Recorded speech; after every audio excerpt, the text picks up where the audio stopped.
கோபிக்கு போகலான்னு சொல்லிட்டு குன்னத்தூர் தாண்டினோடனே இந்த தமிழ்நாடு பேக்கரியில் டீ சாப்பிட்டோம்.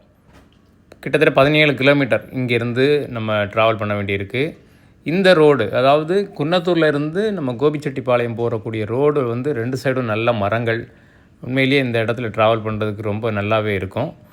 குளப்பலூரில் வந்து முறுக்கு எல்லாம் ரொம்ப ஃபேமஸ். இதுதான் வாய்க்கா மேடு. நீங்கள் குன்னத்தூரில் இருந்து கோபி போகிறவங்க இந்த வாய்க்கா மேடை தாண்டி தான் போகணும். உண்மையிலேயே இந்த வாய்க்கா மேடில் நீங்கள் கொஞ்சம் நேரம் நின்று பார்த்தீங்கன்னா அவ்வளோ ரம்மியமாக அம்சமாக இருக்கும். அப்படின்னு சொல்லிட்டு நாங்கள் கோபிச்செட்டிப்பாளையம் வந்துட்டோம்.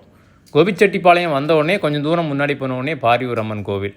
பாரியூர் அம்மன் கோவிலை தரிசனம் பண்ணிக்கிட்டு பக்கத்துலேயே வந்து இருந்த கடையில் இலந்த வடையெல்லாம் வாங்கிட்டு அந்த ஒரு ரம்யமான சூழலில் பக்கத்தில் இருக்கக்கூடிய இந்த வாய்க்காலில் போய் உட்கார்ந்தீங்கன்னு வைங்களேன், நீங்கள் சொர்க்கத்தில் இருக்கீங்களா கோபியில் இருக்கீங்களா அப்படிங்கிற ஒரு சந்தேகம் உங்களுக்கு நிச்சயமாக வரும்.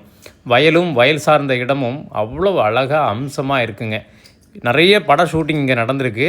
அதன் பிறகு அந்த இடத்துல வந்து உட்காந்து கொஞ்சம் ரிலாக்ஸ் பண்ணிங்கன்னா எந்திரிச்சு போகிறதுக்கு மனசே இருக்காது. அந்த மாதிரியான ஒரு இடம் கோபிச்செட்டிப்பாளையம்.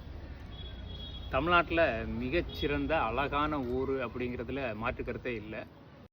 அப்புறம் முக்கியமாக நீங்கள் கோபியில் இருந்து அத்தானி ரோட்டில் நீங்கள் போகும்போது நீங்கள் உண்மையிலே சொல்கிறேன், உங்களை மறந்து தான் நீங்கள் ட்ராவல் பண்ணுவீங்க.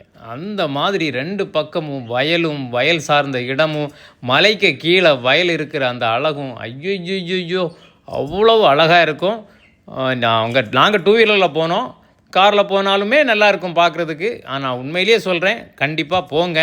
அதன் பிறகு 47 வருஷம் பழமையான நாங்கள் மணி ஹோல்ட்ரிங்ஸுக்கு வந்து தேங்காய் பால் குடிச்சிட்டோம்.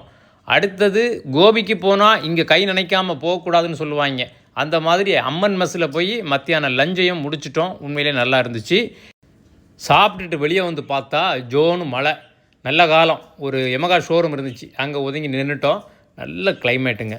உண்மையிலே சொல்கிறேன், ஒரு நாள் இந்த கோபிச்செட்டிப்பாளையத்துலேருந்து வெளியே போகிறதுக்கு மனசே இல்லை. அவ்வளோ அற்புதமான ஃபீல்.